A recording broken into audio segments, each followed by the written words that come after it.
Okay, I believe we are there, and that I have checked in everything I needed to check in and turned on everything I needed to turn on. Mic's on, camera's on, we're good. Lungs collapsing, all as per normal. Hi, everybody. Nice to have you with me. It is Sunday night, just a little bit past 7 o'clock where I am here in California. And me, I'm Tad, if you didn't already know that, but I'm assuming you did. Because it's not like there's so many of you out there that, that you'd all be going, what did he say? Blessed are the cheesemakers? Or anything like that. So I'm assuming if you're here, actually, you probably know that. But anyway, I am Tad. I am going to be doing some reading and stuff like that and talking, although I don't really have a whole lot to talk about this time, not because there aren't things going on, but they're not really mostly things that, I really want to talk about a whole lot. We're having a funeral tomorrow. I am hitchhiking through Gehenna, as it were, just trying to keep it together, as we all are in my family. And, that's one of the reasons I'm here, because it helps to have some contact with you people. Helps a lot, actually, just to give me something to focus on and to have good people like you out there to respond to and things like that. So forgive my semi-incomprehensibility, my incoherence. It's been a long last week or so, but I'm glad you're here with me. I am going to be reading more tonight from the Dragonbone chair. I believe we're starting chapter 60. We're actually starting part 2. Yes, we're starting part 2. So we're reading chapter 15 tonight out of my handy dandy plus size paperback edition. And trying to think about what else. As usual, just working away on Navigator's Children when I can. Writing, especially because it's the end of the story and a lot of things that are happening, and not all of them are happy, because that's the nature of stories, at least stories that strive to, in some ways, imitate life, the imitation of life. Some of the scenes are sad ones, and I'll tell you, those are work right at the moment. It's interesting. I'll make it the subject of a later conversation when I am a little more distanced from what's going on, but there do seem to be some odd and interesting things. Actually, it'll be a while before I can talk about Navigator's Children, just because I don't want to spoil any of it for you. But at some point, I promise I will. And tell you some of the kind of odd synchronicities that have occurred, not just in these books, but in general. Okay, so before I start reading, I am going to just pop in and say hello to the folks who have signed in, and anybody who wishes to sign in and be greeted, or you are, as always, welcome. I think we finally solved the problem of the people who were trying to comment and could not. There seemed to be several such folks in the comments last night saying, yes, I couldn't comment before and now I can, and I'm very pleased to hear that. So I haven't changed anything since yesterday, so I'm hoping that is all still the case. I'm praying it's not something I have to try and find every single time to do it. Just to be on the safe side, if you are one of those people, feel free to drop me a note and say, yes, I'm one of the ones who couldn't comment and now I can comment again still, or whatever, just so I know. Because as I said, I haven't touched anything since then, and I'm hoping that's the case, that I can just leave it the way it is now that I've found the problem. Anyway, enough about me. Let's talk about you and see who's popped in here. First off is Medardo. Medardo says, your wife achieved a nice new job, and I saw Meredith Clark in the Mexico City premiere and told her, our Queen Galadriel. Excellent. Glad to hear it. Sounds like a good week for you, Medardo. I'm very pleased. Jerry, you next. Mr. Unanch, thank you very much. Lovely to hear from you and lovely to know you're out there. As always, I won't even raise my eyebrow at you since you're being so kind. Claudia, good evening, good evening. Good to see you. Kelly, same to you. Good evening. Doing as well as can be expected. It's not really a great time, so it's all relative. I will feel better, once we're through the actual ceremony thing, the physical fact of it, and can start kind of rearranging all the disassembled blocks that have been kicked all over the place and trying to make sense of the universe again. So doing as well as can be expected right at the moment. I think that's probably true for all of us in our family. Tim, hello, good to see you. Ron, hi Ron. Thank you for the kind words as always. Now, why is that doing that? Come back. I was doing just fine now, and it got rid of all my upper comments. Why did it do that? I don't know. I just lost a bunch of comments up near the top. So forgive me. Everybody between Ron and Kristen just vanished off my thing. So I don't know why that was. Obviously something else I have to figure out on this software. So Kristen, hi. Hello. Good to see you. As always. Felina, hello, hello. Thank you. Penny? Yes, you can comment. Excellent. Yeah, Simon Mooncalf. Well, that became, a whole theme of the first books. Why is this doing this? It's jumping up on me as I'm reading. Like, I don't want read only, but is that why it's doing it? I don't know. Yeah, it's jumping my things away as new people post. So I think that was Lily. Hello. Tim is wondering how many people have background music. I use it all the time, but strictly when I'm writing, I use it to block out other sounds. So I better kind of race along here because I don't know why this thing is suddenly blipping out comments as new ones come in. Pierre, thank you very much. Great to see you too. Rochelle, hello. Welcome aboard. Thanks again, Kristen. Pierre, yes. Ray, hello. Greetings. Good to see you. Oh, no, it went backward. No, I can't figure that out. Yes, the old Shadow March forum days. That was a long time ago, Nathan. You're scaring me here. 20 years ago, 21 years ago, actually, because we went on in June of 2001. Susan, hello, hello. Thank you very much. It's nice to be able to hear from you. I'm assuming you're one of the people who couldn't comment, and I'm very glad that you now can. Emily, thank you, thank you. We're here with you, no expectations. Well, I'm sure that's always been true. That should always be true when one is dealing with me. Not have any expectations, and then you'll be happier afterward. But at the moment, most of the expectations, I have to say, are on me and myself, as always. And I feel there's a certain responsibility to do a semi-decent job. If I'm going to get on here and read to you guys, I feel like I still have to give it, what for. Elliot, hello. Good to see you. Good to see you. Good to see you. Joanna, hello. Excellent. Oh, okay. Joanna's another one that I heard from a lot through Deb's Twitter account, was having problems. So I'm very pleased to hear that. And we're very glad to have you with us. It's a very nice group of people. So I'm sure you will find it to be a friendly and positive bunch, which is always my preference. I mean, I know it's more kind of sexy and exciting if people are like laughing at each other, making fun of each other all the time, and, criticizing each other and having arguments about what being a true fan means. But frankly, that crap bores the hell out of me. Not people having conversations about things they love. I think that's what being a fan of anything is about, absolutely.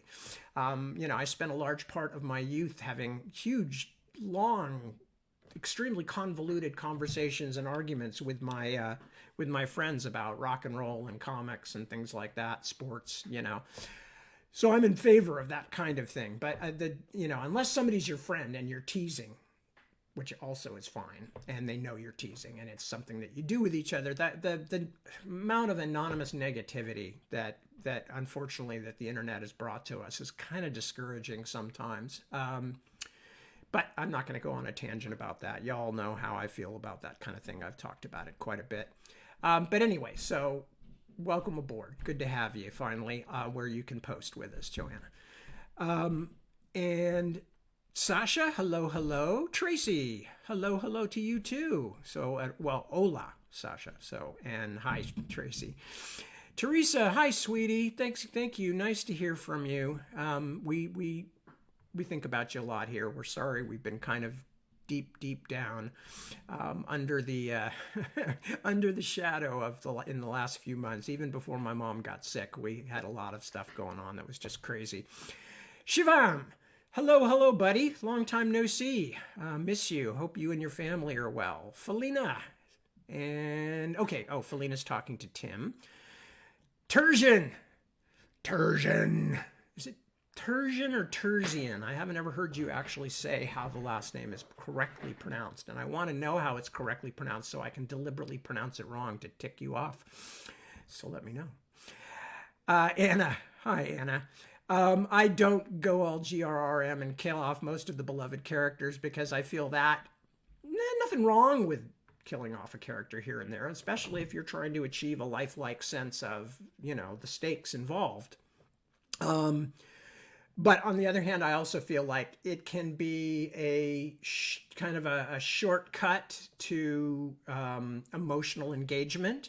This is not me saying this about George. This is me saying in general about this kind of thing. I think that sometimes killing characters, it can also be a shortcut. It's like in lieu of actual development or in lieu of actual storytelling, we'll just throw another death in there, and that will solve a lot of problems.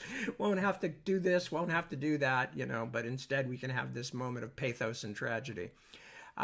So I don't, anybody who knows me knows that I feel there's a certain responsibility that a writer of very long books owes to the readers of very long books, to really follow all the characters through. If you're going to introduce a ton of characters, you have to take some responsibility for that, and you have to make sure that those characters have their individual arcs and some kind of resolution. Not every character is a major character, therefore not every character has to have a key role in the ending of a story or whatever, but also you don't want them just to disappear. If you're going to deliberately engage the audience's sympathy with a character, you're not just engaging their sympathy, you're engaging their interest and their commitment to finding out what happens. And therefore, you need to pay that off somehow.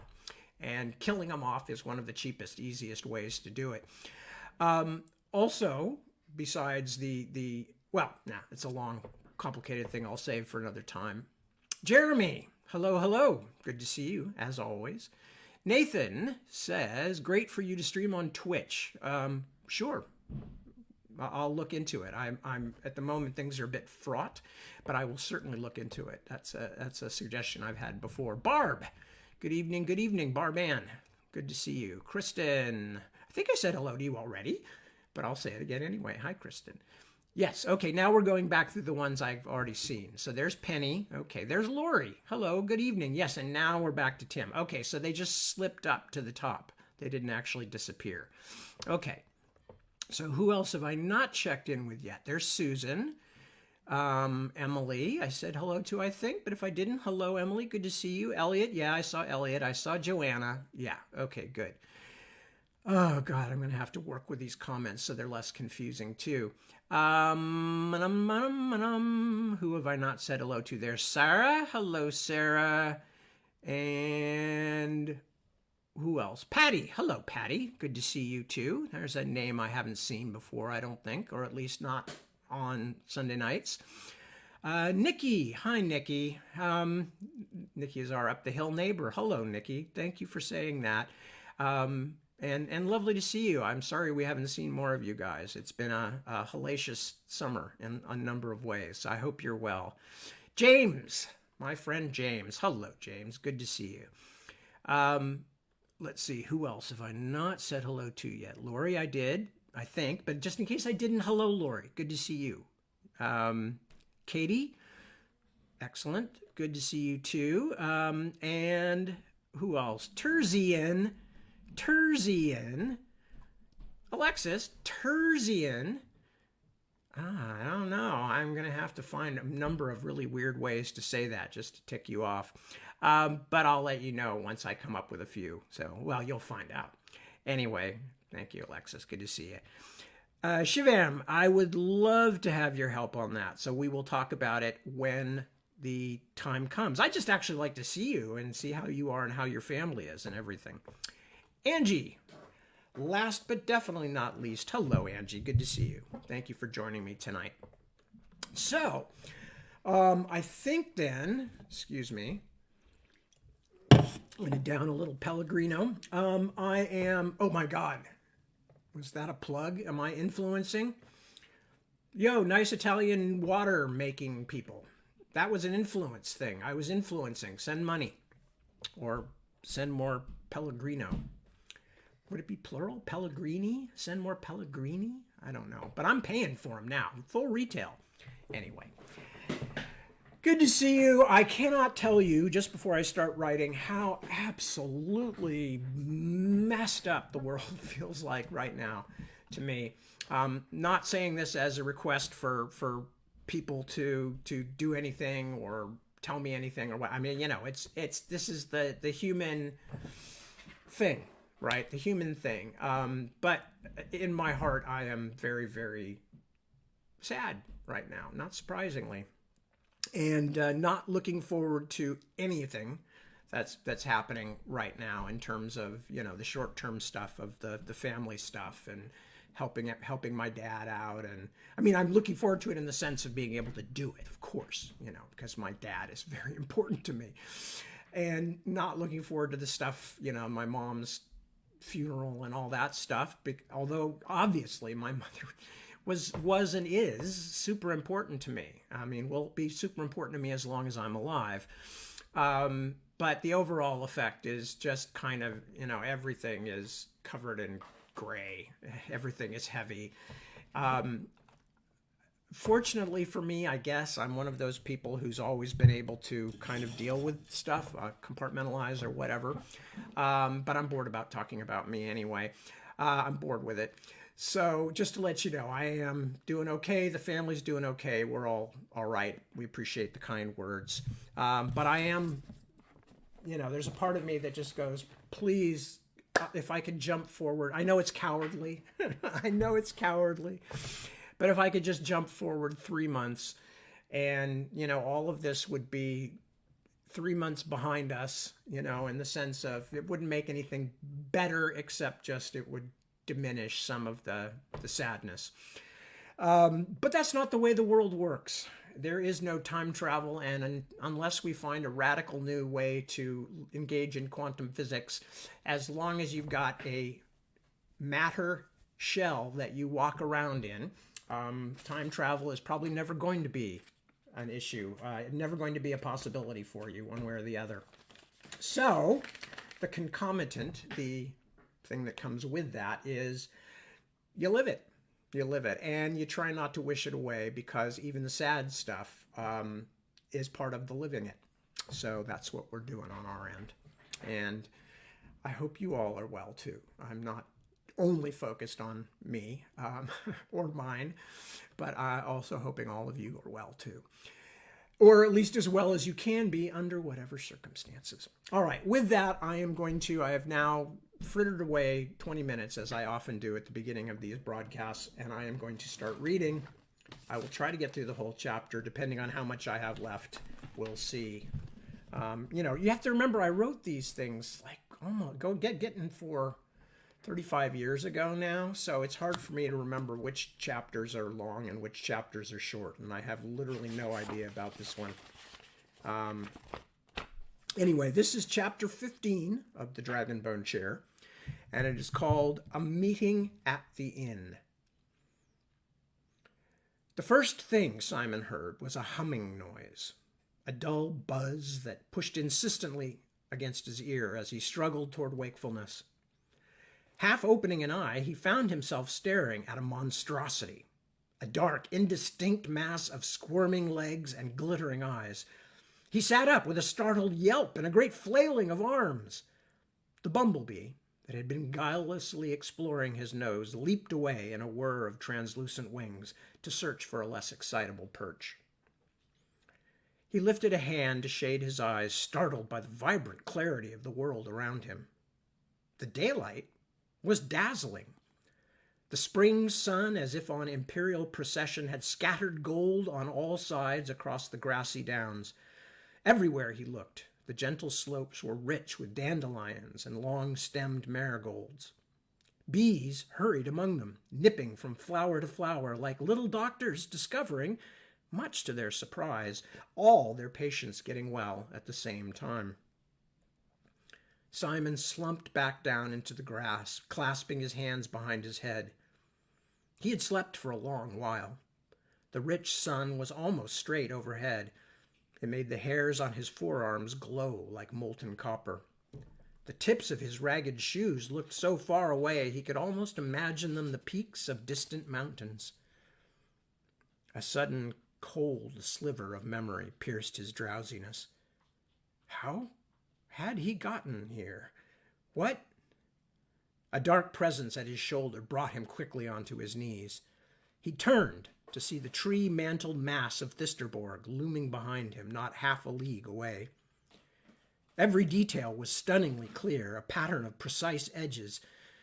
But for the troubling throb of memory, it might have seemed comfortable and cool. A placid hill rising through encircling trees, banded with shade and bright green leaves. Along its crest were the anger stones, faint gray points against the blue sky. The vivid spring day was now corrupted by a mist of dream. What had happened last night? He had fled the castle, of course. Those moments, his last with Morganes, were burned into his very heart. But after? What were these nightmarish memories? Endless tunnels? Elias? A fire and white-haired demons? Dreams, idiot, bad dreams. Terror and tiredness and more terror. I ran through the graveyard at night, fell down at last, slept, and dreamed. But the tunnels and a black casket? His head still hurt, but there was also an odd sense of numbness, as if ice had been laid on an injury. The dream had seemed so real.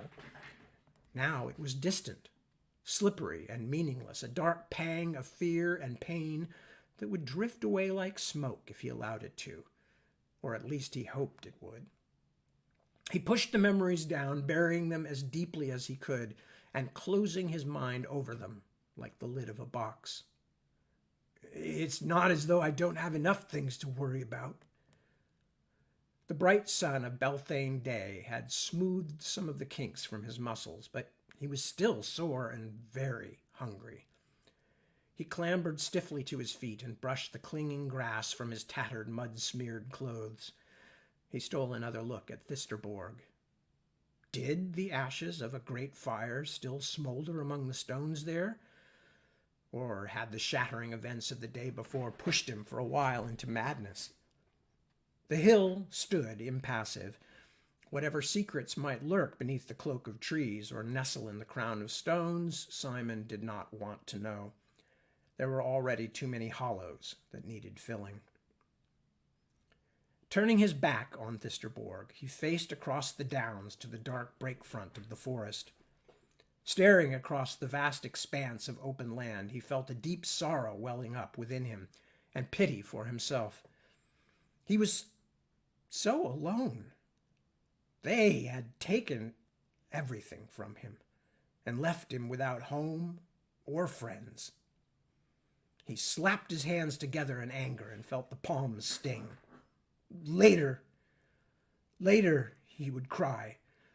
Now he had to be a man. But it was all so horribly unfair. He breathed in and out deeply and looked again to the distant woods. Somewhere near that thin line of shadow, he knew, ran the old forest road. It rolled for miles along Old Hart's southern perimeter, sometimes at a distance, sometimes sidling up close to the old trees like a teasing child. In other places it actually passed beneath the forest's eaves, winding through dark bowers and silent sun-arrowed clearings. A few small villages and an occasional roadhouse nestled in the forest's shadow. Perhaps I can find some work to do, even to earn a meal anyway. I feel hungry as a bear, just woken bear at that. Starved. I haven't eaten since before. He bit his lip hard. There was nothing else to do but start walking. The touch of the sun felt like a benediction. As it warmed his sore body, it seemed also to cut a little way through the clinging, troubling pall of his thoughts. In a way, he felt newborn, like the colt Shem had brought him to see last spring, all shaky legs and curiosity. But the new strangeness of the world was not all innocent. Something strange and secretive lurked behind the bright tapestry laid out before him. The colors were almost too bright, the scents and sounds oversweet. He was soon uncomfortably aware of Morgenes's manuscript tucked into his waistband, but after he had tried carrying the sheaf of parchment in his sweating palms for a few hundred paces, he gave up and slipped it back under his belt. The old man had asked him to save the thing, and save it he would. He pushed his shirt tail behind it to ease the rubbing. When he tired of searching patiently for places to ford the small streams that webbed the meadows, he took off his shoes. The smell of the grasslands and the moist Maya air, untrustworthy indicators though they were, nevertheless went some way toward keeping his thoughts from straying toward the black, hurting places. The feel of mud between his toes helped too. Before long, he reached the old forest road. Instead of continuing along the road itself, which was wide and muddy and scored with rain-filled ruts of wagon wheels, Simon turned west and accompanied its passage atop the high grass bank. Below him, white asphodels and blue gillyflowers stood, abashed and unprotected between the wheel marks, as though surprised in the midst of a slow pilgrimage from one bank to the other. Puddles caught the sky's afternoon blue, and the humble mud seemed studded with shining glass. A furlong away across the road, the trees of Aldhart stood in endless formation like an army asleep on its feet. Darknesses so complete that they might have been portals into the earth gaped between some of the trunks. In other places were things that must be woodcutters' huts, noticeably angular against the forest's graceful lines. Walking, staring at the interminable forest porch, Simon tripped over a berry bush and painfully scratched both his feet. As soon as he realized what he had stumbled over, he stopped cursing. Most of the berries were still green, but enough had ripened that his cheeks and chin were thoroughly stained with berry juice when he continued on some minutes later, chewing contentedly. The berries were not quite sweet yet, but still they seemed the first serious argument he had found in a long time for the benevolent ordering of creation. When he finished, he wiped his hands on his ruined shirt. As the road, with Simon for company, began to mount a long track of rising ground, definite evidence of human habitation finally appeared. Here and there in the southerly distance, the rough spines of split wood fences pushed up from the high grass. Beyond these weathered boundary wardens were indistinct figures moving in the slow rhythms of planting, putting down the spring peas. Somewhere nearby, others would be moving deliberately down the rows, plying the weed hooks, doing their best to save the fruits of a bad year. The younger folk would be up on the cottage roofs, turning back the thatch, beating it down firmly with long sticks, and pulling off the moss that had grown during the rains of Avril. He felt a strong urge to head out across the fields toward those calm, ordered farms. Someone would surely give him work. Take him in. Feed him. How stupid can I be? He thought. Why don't I Why don't I just walk back to the castle and stand shouting in the commons yard? Country folk were notoriously suspicious of strangers, especially these days, with rumors of banditry and worse drifting down from the north. The Erkengarde would be looking for him, Simon felt sure. These isolated farms would be very likely to remember a red-haired young man who had recently passed by. Besides, he was in no hurry to speak to strangers anyway, not so close to the Hayholt. Perhaps he would be better off in one of the inns that bordered the mysterious forest, if one would have him. I do know something about working in kitchens, don't I?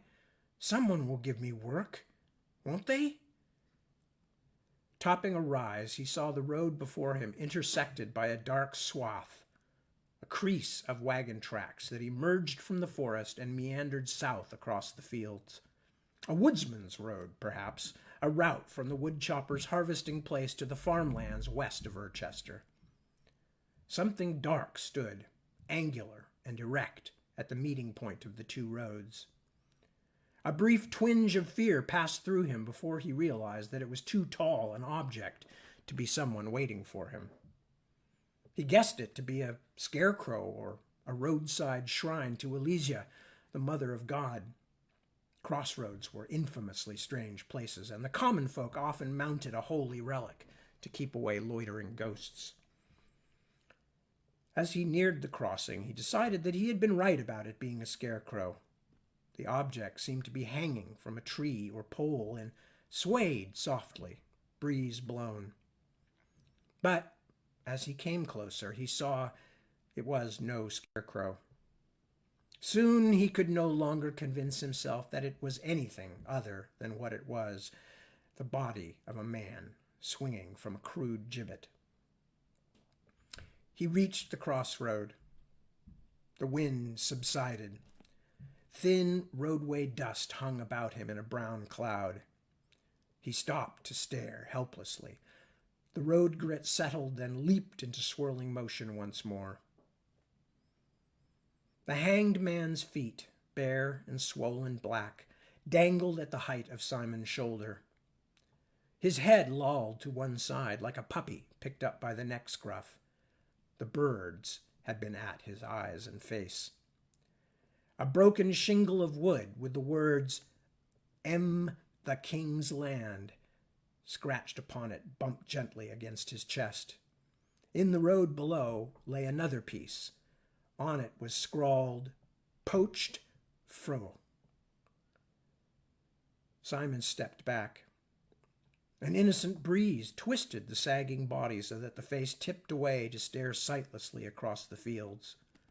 He hurried across the lumber road, tracing the four-pointed tree on his chest as he passed through the thing's shadow. Normally, such a sight would be fearful but fascinating, as dead things were, but now all he could feel was sick terror. He himself had stolen, or helped to steal, something far greater than this poor sneak thief could ever have dreamed of. He had stolen the king's brother from the king's own dungeon. How long would it be until they caught him, as they had caught this rook-eaten creature? What would his punishment be? He looked back once. The ruined face had swung again as if to watch his retreat. He ran until a dip in the road had blocked the crossing from view. It was late afternoon when he reached the tiny village of Flett. It was truthfully not much of a village, just an inn and a few houses crouching beside the road within a stone's throw of the woods. No people were about except a thin woman standing in the doorway of one of the rude houses and a pair of solemn, round-eyed children that peered out past her legs. There were, however, several horses, farm nags mostly, tied to a log before the town's inn, the Dragon and Fisherman. As Simon walked slowly past the open door, looking cautiously all around, men's loud voices rolled out from the beery darkness, frightening him. He decided to wait and try his luck later, when there might be more customers stopping off the old forest road for the night, and his dirty, tattered appearance would be less notable. He followed the road a little farther. His stomach was rumbling, making him wish he had saved some of his berries. There were only a few more houses and a little one-room cottage church. Then the road swerved up and under the forest's eaves, and Flet, such as it was, ended. Just past the edge of town, he found a small stream gurgling along over the black, leafy soil. He knelt and drank. Ignoring the brambles and the dampness as best he could, he took his shoes back off again to use for a pillow and curled up at the base of a live oak, just out of sight of the road and the last house. He fell asleep quickly beneath the trees, a grateful guest in their cool hall. Simon dreamed. He found an apple lying on the ground at the foot of a great white tree. An apple so shiny and round and red that he hardly dared to bite it. But his hunger was strong, and soon he lifted it to his mouth and set his teeth in it. The taste was wonderful, all crunch and sweetness, but when he looked where he had bitten, he saw the thin, slippery body of a worm coiled beneath the bright surface. He could not bear to throw the apple away, however. It was such a beautiful fruit, and he was famished. He turned around and bit into the other side, but as his teeth met, he pulled away and saw once more the sinuous body of the worm. Over and over he bit, each time in a different place, but each time the slithering thing lay beneath the skin. It seemed to have no head or tail, but only endless coils wound around the core, spreading through the apple's cool white flesh. Simon awoke beneath the trees, with an aching head and a sour taste in his mouth. He went to the streamlet to drink, feeling faint and weak of spirit. When had anyone ever been so alone? The slanting afternoon light did not touch the sunken surface of the creek. As he kneeled for a moment, staring down into the murmuring dark water, he felt he had been in a place like this before. As he wondered, the soft wind speech of the trees was overwhelmed by a rising murmur of voices.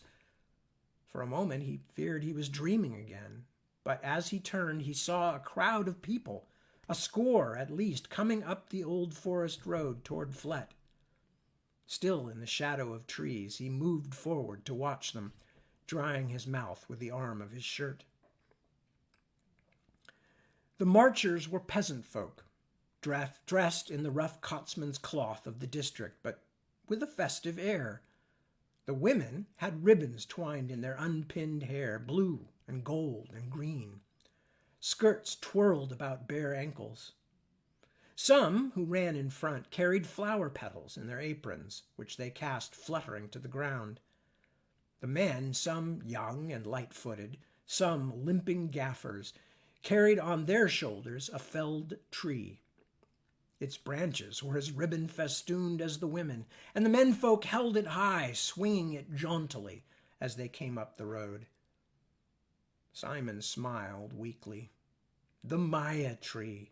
Of course, it was Beltane Day today, and they were bringing the Maya tree. He had often watched the tree go up in Urchester's Battle Square. Suddenly his smile felt too wide. He was light-headed. He crouched lower among the concealing brush. Now the women were singing, their sweet voices mixing unevenly as the throng danced and whirled.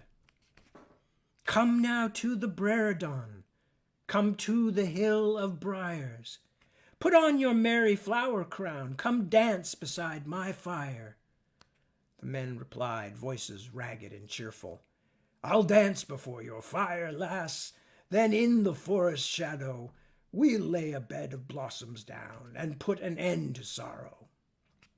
Both together sang the refrain. So stand beneath this Irminsul, sing hey up, hey yarrow.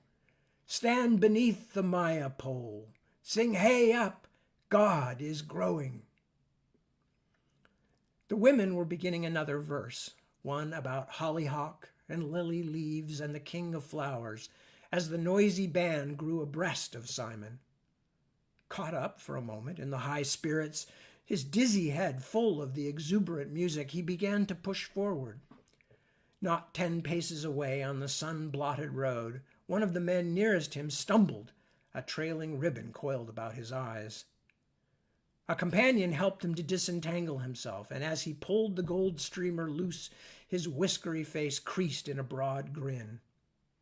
For some reason, the flash of laughing teeth held Simon a step short of leaving the concealment of the trees. "What am I doing?" he berated himself. "The first sound of friendly voices and I go bounding out into the open. These people are merrymakers, but a hound will play with his master too, and woe to the stranger that comes up unannounced." The man he had been watching shouted something to his companion, which Simon could not hear over the din of the crowd, then turned and held up a ribbon, shouting to someone else. The tree jounced along, and when the procession's last stragglers had passed, Simon slipped out onto the road and followed. A thin, rag-wrapped figure, he might have been the tree's mournful spirit, wistfully pursuing its stolen home. The lurching parade turned up a small hill behind the church. Across the broad fields, the last splinter of sun was vanishing fast. The shadow of the church's rooftop tree lay across the hillock like a long curve-hilted knife.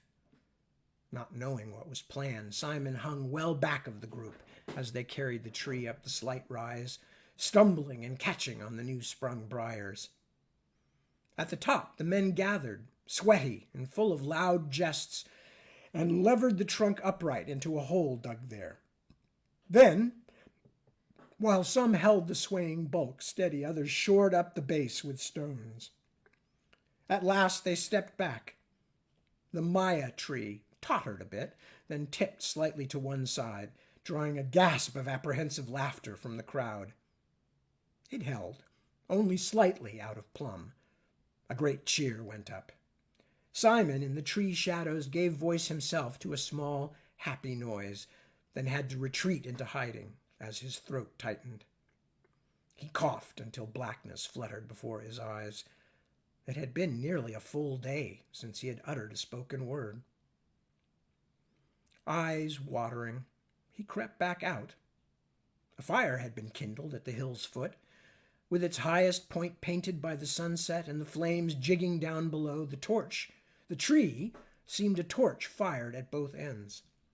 Irresistibly drawn by the scent of food, Simon moved near to the gaffers and gossips who were spreading cloths and laying supper by the stone wall behind the little church. He was surprised and disappointed to see how meager the stores were, slim rewards for a festival day, and dreadful luck and even slimmer chance of him making off with any unnoticed. The younger men and women had begun to dance around the base of the Maya tree, trying to make a ring. The circle, with drunken tumbling down the hill and other impediments, never became completely joined. The spectators whooped to see the dancers vainly reaching for a hand to close on as they whirled giddily by. One by one, the merrymakers reeled away from the dance, staggering, sometimes rolling down the low hill, to lie at the bottom, laughing helplessly. Simon ached to join them. Soon knots of people were sitting all about the grass and along the wall. The highest tip of the tree was a ruby spearhead capturing the sun's final rays. One of the men at the base of the hill brought out a shin-bone flute and began to play. A gradual silence descended as he piped, touched only by whispers and an occasional squeak of muffled laughter. At last, the breathing blue darkness surrounded them all. The plaintive voice of the flute soared above, like the spirit of a melancholy bird. A young woman, black-haired and thin-faced, got to her feet, steadying herself on the shoulder of her young man. Swaying gently like a slim birch tree in the wind's path, she began to sing. Simon felt the great hollowness inside himself open up to the song, to the evening, to the patient, contented smell of the grass and other growing things. "O faithful friend, O linden tree," she sang, "that sheltered me when I was young. O tell me of my faithless one, befriend again to me. The one who was my heart's desire, who promised all for all in turn, has left me lorn, my heart has spurned, and made of love a liar. Where has he gone, O linden tree? Into the arms of what sweet friend? What call will bring him back again? Oh, spy him out for me. Ask me not that, my mistress fair, I'd fain not make answer to you, for I could only answer true, and I would your feelings spare. Deny me not, O linden tall, tell me who holds him close tonight. What woman has o'erthrown my right, who keeps him from my call? O mistress fair, then truth I'll tell, he'll not to you come any more. Tonight he walked the river shore, and stumbled there and fell. The river woman now he holds, and she in turn holds fast to him. But she will send him back again, all river wet and cold. Thus will he come from there again, all river wet and cold.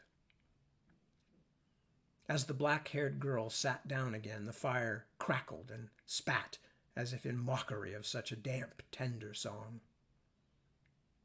Simon hurried away from the fire, his eyes filling with tears. The woman's voice had awakened in him a fierce hunger for his home, for the joking voices of the scullions, the off-hand kindnesses of the chambermaids, his bed, his moat, the long sun-speckled expanse of Morganase's chambers, even, he was chagrined to realize, the stern presence of Rachel the dragon. The murmurs and laughter behind him filled the spring darkness like the whir of soft wings. A score or so of people were in the street before the church. Most of them, in knots of 2 or 3 or 4, seemed headed through the settling darkness toward the dragon and fisherman. Firelight glowed within the door there, stippling the loiterers on the porch with yellow light. As Simon approached, still wiping at his eyes, the odors of meat and brown ale rolled over him like an ocean wave. He walked slowly, several paces behind the last group, wondering if he should ask for work right off or just wait in the sociable warmth until later, when the innkeeper might have a moment to speak with him and see that he was a trustworthy lad. It made him fearful just to think about asking a stranger to take him in. But what else could he do? Sleep in the forest? Like a beast? As he squirmed through a clump of drunken farmers arguing the merits of late-season shearing, he nearly tripped over a dark figure huddled against the wall beneath the inn's swinging sign. A round pink face with small dark eyes turned up to stare at him. Simon mumbled noises of apology and was moving on when he remembered. "I know you," he said to the crouching figure. The dark eyes widened as if in alarm. "You're the friar I met in the main row. Brother Cadrak?" Cadrak, who for a brief moment had looked as though he might scramble away on hands and knees, narrowed his eyes to stare in turn. "Don't you remember me?" he said excitedly. The sight of a familiar face was as heady as wine. "My name is Simon." A couple of the farmers turned to look blearily and incuriously in their direction, and he felt a stab of fright, remembering that he was a fugitive. "My name is Simon," he repeated in a softer voice. A look of recognition and something else passed over the monk's plump face. "Simon! Of course, boy. What brings you here, then, up from the great Erchester to dismal little flat?" With the aid of a long stick that had been leaning against the wall beside him, Cadrak climbed to his feet. Well, Simon was nonplussed. Yes, what have you been doing, you idiot, that you should strike up conversation with near strangers? Think, stupid! Morghennes tried to tell you that this was no game. I have been on an errand for some people at the castle. And you decided to take the small bit of money left to you and stop at the famous Dragon and Fisherman. Cadrak made a wry face. And have a bit of something to eat. So before Simon could correct him or decide if he wanted to, the monk continued. What you should be after, then, is taking your supper with me, and let me pay your count. No, no, lad, I insist. It is only a fairness after the kindly ways you showed to a stranger. Simon could not utter a word before Brother Cadrak had his arm, pulling him into the public room.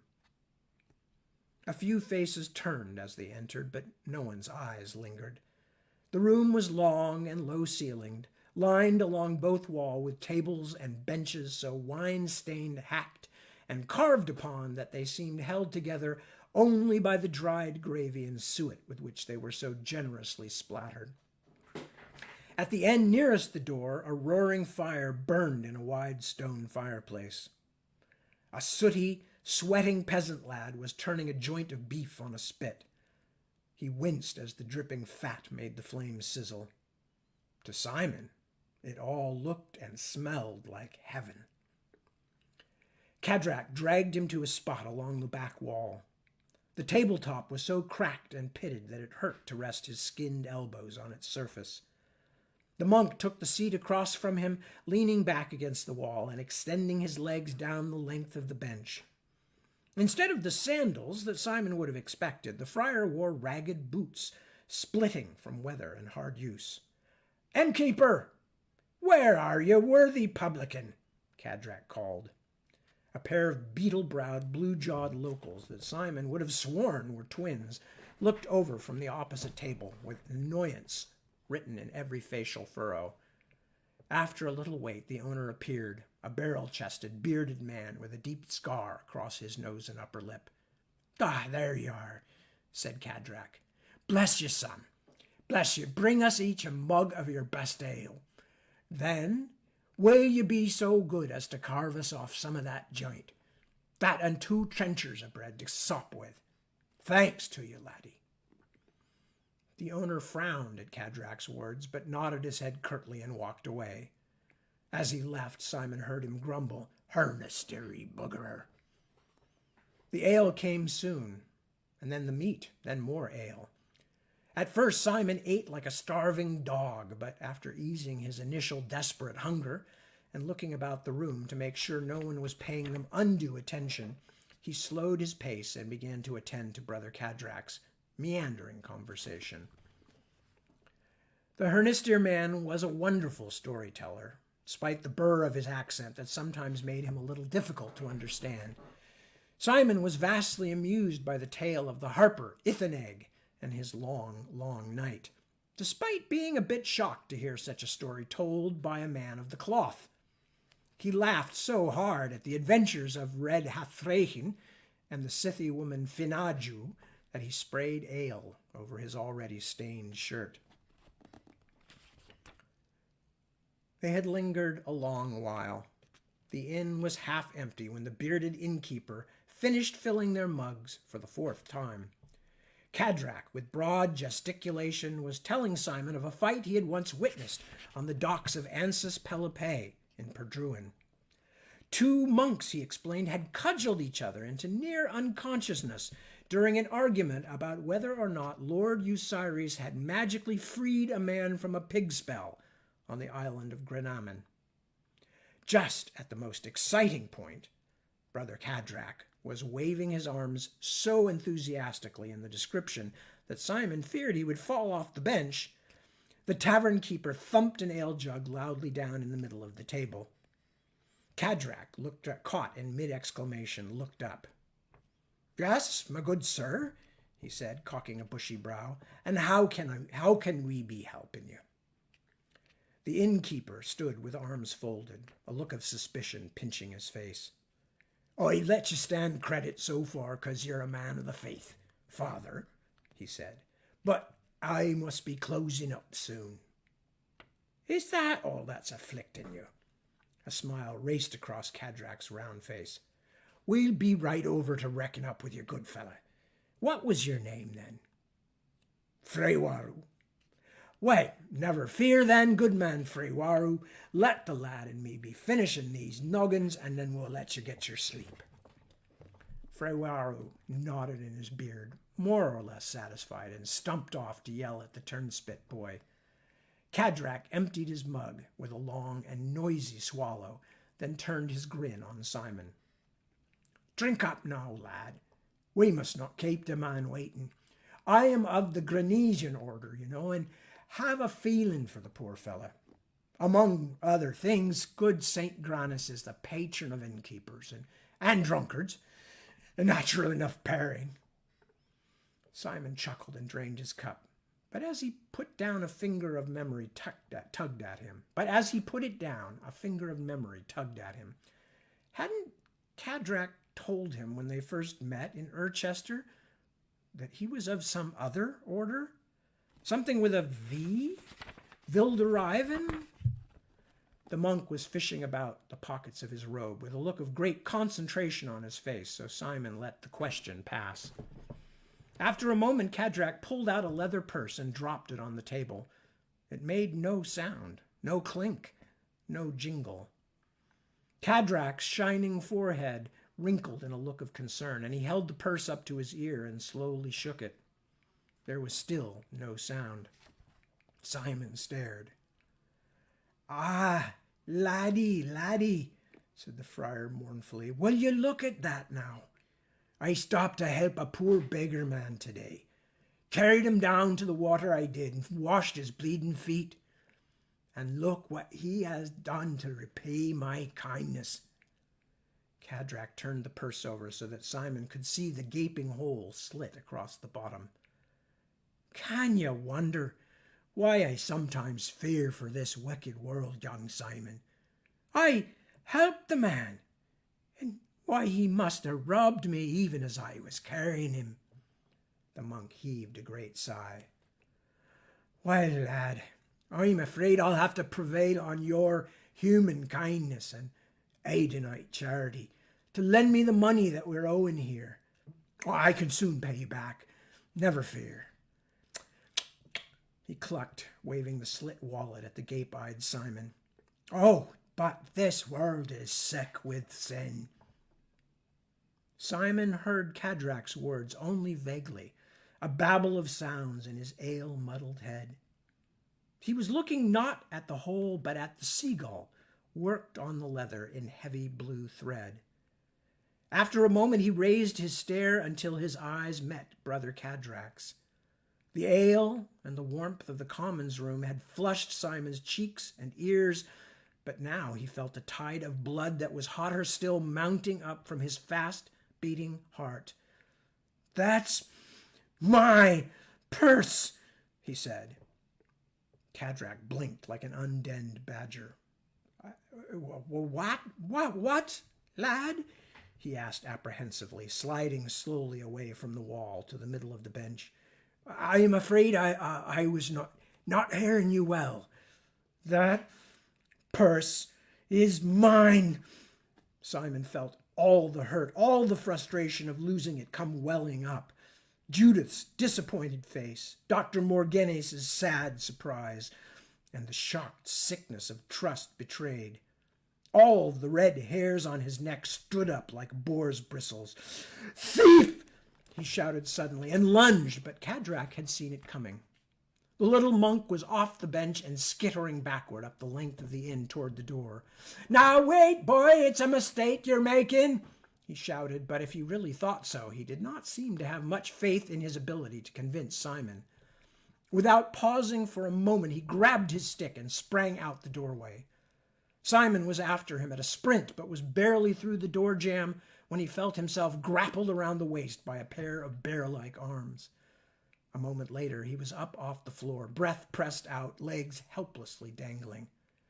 Now what do you think you're doing, eh? Freywaru grunted in his ear. Turning in the doorway, he flipped Simon back into the fire-painted commons room. Simon landed on the wet floor and lay gasping for a moment. "It's the monk," he groaned at last. "He stole my purse. Don't let him get away." Freywaru poked his head briefly outside the door. "Well, if that's true, he's long gone, that one. But how do I know this isn't all part of the plan, eh? How do I know that you two don't play this monk and cat-and-mite trick in every inn between here and No.228? A couple of late drinkers laughed behind him. "Get up, boy," he said, grasping Simon's arm and yanking him roughly onto his feet. "I'm going to see if Darehelm or Godstan has heard of you pair before." He hustled Simon out the door and around the side of the building, holding his arm prisoned in a firm grip. The moonlight picked out the stable's roof of pallid thatch and the first tree sentinels of the forest a stone throw away. "I don't know why you didn't just ask for work, you donkey," Freywaru growled as he propelled the stumbling youth before him. "With my ainfax just quit, I could have used a good-sized young fellow like you. Bloody foolishness. And just you keep your mouth shut." Alongside the stable was a small cottage standing out but still connected to the main body of the inn. Freywaru banged his fist on the door. "Darehelm," he called, "are you up? Come look at this lad and tell me if you've seen him before." The sound of footsteps could be heard within. "It's bloody tree. Is that you, Freywaru?" a voice grumbled. "We have to be on the road at cock-crow." The door swung open. The room behind was lit by several candles. "Lucky for you we were dicing and not abed yet," said the man who'd opened the door. "What is it?" Simon's eyes went wide and his heart exploded into horrified pounding. This man, and the one polishing his sword on one of the beds, wore the green livery of Elias's Erkenguard. "This young ruffian and thief of a—" Freywaru had just time to say when Simon turned and butted his head into the innkeeper's stomach. The bearded man went down with a startled outrush of breath. Simon sprang over his kicking legs and headed for the shelter of the forest. In a few leaping steps he had disappeared. The two soldiers gazed after him in mute surprise. On the ground in front of the candle-lit doorway, Freywaru, the tavern keeper, cursed and rolled and kicked and cursed. And that, a couple of minutes past the top of the hour, is where we are going to hang it up for tonight. So, again, Cadrak is only Irish because I started doing that voice. I see Joanna's comment. Cadrak's only Irish because I started doing that voice in the beginning of reading this, just kind of by accident. I could have done my semi-poor Scottish, or I could have done my much stranger and less useful Welsh. But I just happened to grab an accent, as I often do, because I never plan these things out ahead of time, which is just why I am what I am, and this is what it is. Anyway, so don't take it too personally. As I said, I don't care how you spell the names of my characters, and just because I'm using an accent for most of them doesn't mean you have to use that accent or hear that in your head by any means, because in most cases it's limited by me seeing a quarter of a page ahead. Oh God, here comes so-and-so. They've got to have a different accent than what we've been hearing so far. So whatever's in your head is what matters. Anyway, with that, I'm going to hang it up for the night. Thank you very much for joining me. Thank you for the moral support. I will be back next weekend, first at 1 a.m. Sunday, Pacific Daylight Time. That's California time. And then again in this time slot, 7 p.m. Sunday, also Pacific Daylight Time. I thank you for your indulgence and your presence, and I will see you very soon. Peace.